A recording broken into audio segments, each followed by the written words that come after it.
Official.StreetSmarks@gmail.com is how you want to contact us. Listen to us right here exclusively on YouTube, Street Smart Audio. Or fuck with us. Official.StreetSmarks on SoundCloud and IG. Street Smart Fanpage on Facebook. Street_Smarks on Twitter. Or catch me at ECW Memories. This is the Extreme Retro Review for ECW. April 5th, 1994. This is the anniversary show for Street Smart Audio and the Extreme Retro Review. That's right. That's right. Let's smoke to that. Ooh-wee. Go ahead and flick your lighters, everybody. Go ahead, blaze something up. You know what I'm saying?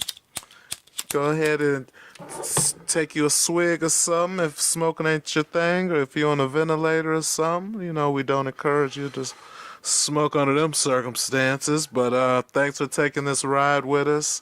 Can't believe it's been a year already. Time freaking flies. Especially when you're having fun. Oh, man, it's my highlight of the week. A lot of times that doesn't involve Pony Poon, of course. Right, absolutely. It's like a number 3 or number 4 thing. You know what I'm saying? Right. You know, but definitely reviewing ECW is definitely a highlight of my week. Yeah, you know what I'm saying? It's been a blast. And right now we are currently got more subscribers today than we did a year ago, and it feels great. That's absolutely true. You know what I'm saying? It's not a big show, but I still want to highlight Shim from the Extreme Wrestling Archive. They actually put up the night the line was crossed review. Yeah. Oh, did they? Yeah. It's so good. It's really good. Okay. But why does it take you an hour and a half to really talk about this show? Like, we do this shit in like 45 minutes flat. We out. You know what I'm saying? We talk about ECW, you know, for the hour show, 20 minutes. If we over 25, 30 minutes, then we just bullshit and just talking shit. You know what I'm saying? Yeah. We talk about just other bullshit. You know what I mean? Hell yeah, it don't matter what cover. It's part of the appeal, obviously. But seriously though, I don't understand how, total, our shits is 90 minutes total. I try to keep it at the 90-minute mark. You talking about one show for 90 minutes. We talked about Battle of the Belts for 90 minutes. I can't listen to that show anymore. I can't. Not only are we terrible, the show's terrible. Everything's terrible. Ooh, that was show numero uno. Right? Yeah. Oh. Whew. And now here we are, April 5th, 1994, fucking around. Yeah. You know what I'm saying? 2 Israelites fucking around. Celebrating. You know what I'm saying? Oh, I know what you're saying. All right. Here we go. Let me get it real quick. All right. So we got a cold open. Bruise Brothers in a complete squash versus Storm and Norman and the skinniest. Hold on. So we had a cold open. We got the Bruise Brothers in a complete squash versus Storm and Norman versus the skinniest wimp, twink, jobber, fuck, whoever laced wrestling boots. Well, damn. Power bomb, double press slam, double boot for the dub. Dud. They keep beating the geeks all the way to the back, and we go into the theme.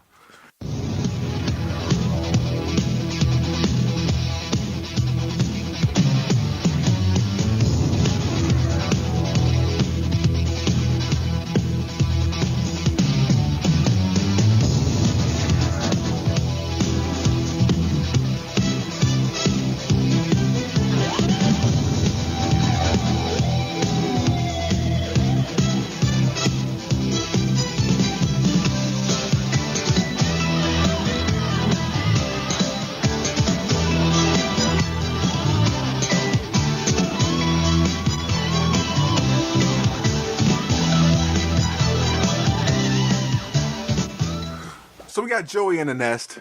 There's a new background, and he's running down the card for tonight and the April 16th card that has no title. So nothing like Ultimate Jeopardy or Funk's Revenge. Oh my God! Where did that come from? I thought you was gonna say Stipomania or stipulation challenge or whatever you were saying in the other thing where, you know what I'm saying. But why did you have to pull Funk's Revenge out your ass? Is because he's no longer the ECW champion, and so that's the only way you can make him relevant is by bringing up probably the worst super card of the year that ECW has had so far? So we have a match. It's a six-man tag. The Rockin' Rebel, Pitbull, and Tony the Hitman Stetson. They have Jason in their corner. And it's versus Tasmaniac, Kevin Sullivan, with Woman, and Crash the Terminator. Don't forget that Rockin' Rebel is the Ayatollah of Rockin' Roller, the original. The match starts easy. Devils turns the match into an outside brawl for a second, and then it settles back down into a six-man tag. Jason tries to mac on Woman. Nancy ain't having it. Heat on Crash. Hitman looks like a bellhop. Come back and it breaks down again. Moonsault for the dub on Hitman. 1 star. It was okay. The moonsault is amazing when it's done right. Your thoughts? Yeah, it was a blase match. I was mainly interested to see if Jason was gonna get that pony poon from Woman and shit, but I think she was playing hard to get. She was, you know what I'm saying, she wasn't gonna give it up right there in front of Kevin Sullivan. But if I think she somehow told that nigga to hit her pager or something, and you know. Jason might have did what it did back then. You know what I'm saying? Rest in peace, Nancy. Is Jason still with us, or is... Jason is still with us. Okay, cool. Glad to hear that. Thanks for being with us, Jason. Make sure you like, subscribe, and share with your friends. Jason Knight currently on the Extreme Project, so hit that up. Everybody hitting up the Extreme Project, hitting up the New Jack and the Two Cold Scorpio stories. Oh, yeah? Yeah. That's what's getting our big views and shit.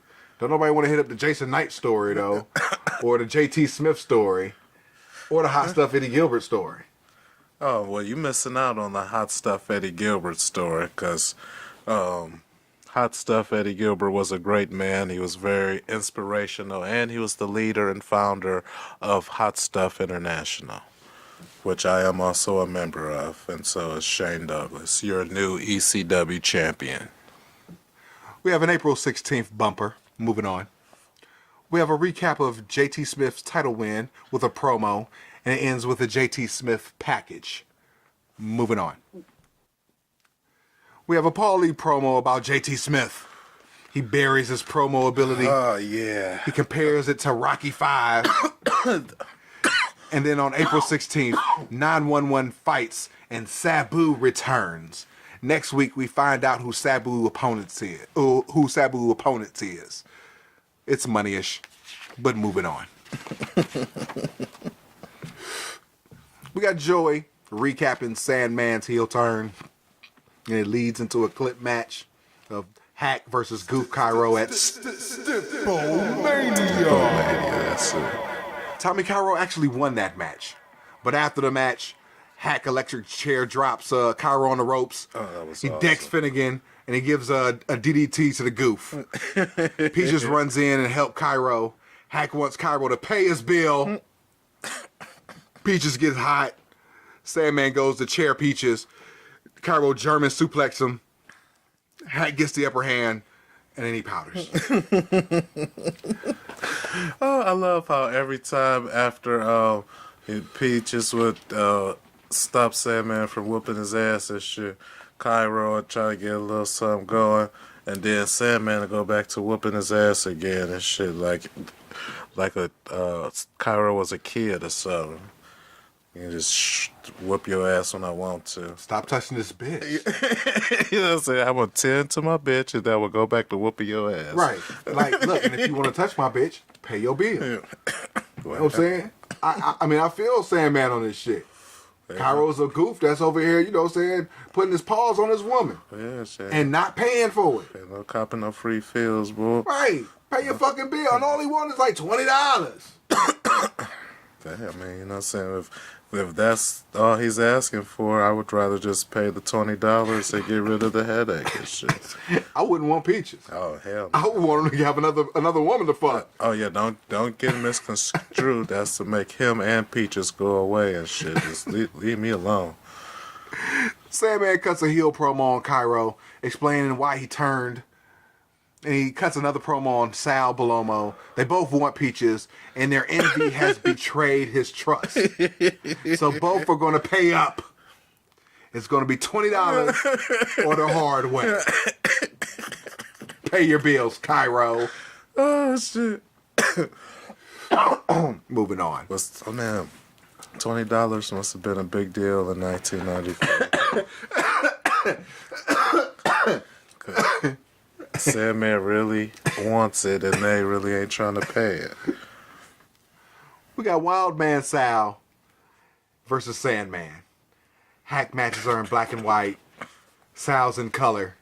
Sal is expressing that they're friends. He's like, oh, a Sandman. Where are the friends? Let me make you a pizza.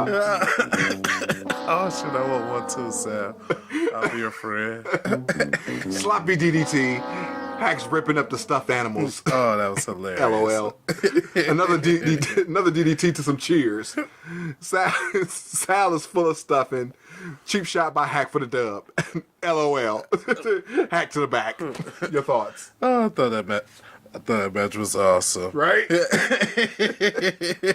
And then I felt bad for Sal though, cause like right before he first realized that Sandman ripped up his toys and shit, he looked all heartbroken and shit. And then Sandman just clobbered his ass and shit. He was out. I was like, dang, poor guy. But yeah, I loved it though. I felt bad for him and loved it at the same time. So I guess, you know, I don't know what do you call that, where you could enjoy someone getting not just his ass whooped, but it looked like his feelings got hurt. So like I was able to empathize with that, but when Sandman walloped his ass and pinned him and shit, oh man, I love that part too. I think I love that part more because fuck Sal Malomo. We got the Shy versus Chad Austin. Shy in a complete squadash until Austin hits a terrible spin kick and he finishes with a guillotine leg drop. Dud. Moving the fuck on. Got a Public Enema promo with Sherry. They want Sherry to manage them, but Sherry belongs to Shane Douglas. Johnny has Shane's belt. Sherry chases after them. And on April 16th, it's the Public Enema versus the Bruise Brothers. Moving on. There were boring chants during the segment. We have a Matty in the House spot. April 16th, next week's card. A Shane and Hawk package is set to Iron Man. Moving on. We have a Jason promo. Terry Funk and Hughes on April 16th. Moving on. Go, Mr. Hughes. We have Shane Douglas, the ECW Heavyweight Champion, with a sensational Sherry in this on this corner, versus Paul Diamond. The ref explains the rules. Sherry slides in and whacks Diamond. LOL. Shane jaw-jacking the Hawk. Tanaka slides in. The Captain save a hoe. Sherry unfolds the chair, sits in the corner. Shane still talking. Sensei fires up and gets Shane up for the Tiger Bomb. Sherry chairs him and sits back down again, pulling down, showing some skin. LOL part 2. Shane talks over both Bad Company. Hawk comes out. He no-sells the chair. Hawk cuts a promo to end the show. Overall, thumbs fucking down. Your thoughts? My thoughts. Yes. It was a lackluster show with enjoyable moments, and particularly the Sandman stuff. I really enjoyed. And then, of course, the it's frickin'. So when Sherry hit Pat with the chair and shit, right? Whenever she hit that nigga, I can't remember the exact spot and shit, but I know she hit him like she was tapping this nigga with a feather and shit, and this nigga looked like he got shot with a 50 cal and shit, the way he sold that shit. And then I thought that when Hawk sold the chair shot from Shane, I'm like, well, we got one from going from overselling to no selling, which I thought was kind of comical. But yeah, other than that, yeah, it was a weak ass show. That shit made me giggle and think a little bit here and there, but the rest of it, fuck it.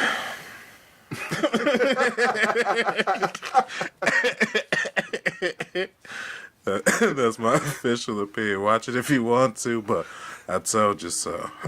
You've been warned. You know what I'm saying?